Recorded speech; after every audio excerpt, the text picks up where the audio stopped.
In this video, I'm going to show you how to fix Palworld not launching.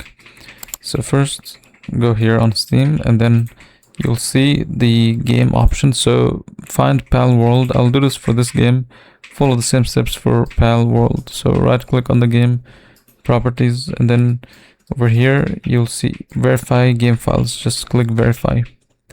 And then under browse, find palworld.exe, right click, and then properties, compatibility, and then make sure you enable this option and this one and this one. Click apply and then OK. So once you do this, you want to go to Steam, settings, downloads, and make sure the download region is set to your region or a closer region to you. Now try to restart the game and see if it works. If it doesn't, then what you can do is try to exit the game and then exit Steam as well. And then go to Task Manager. And if you see the game here, just exit it by clicking End Task. If you see Steam as well, also exit it.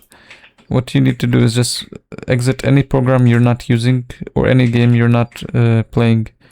And then you'll go to details and do the same thing.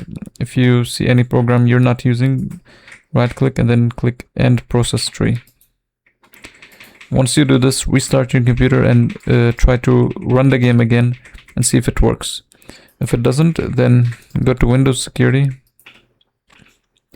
So here you'll go to Virus and Threat Protection, and then try to launch the game. And if it doesn't work, go to where it says Protection History.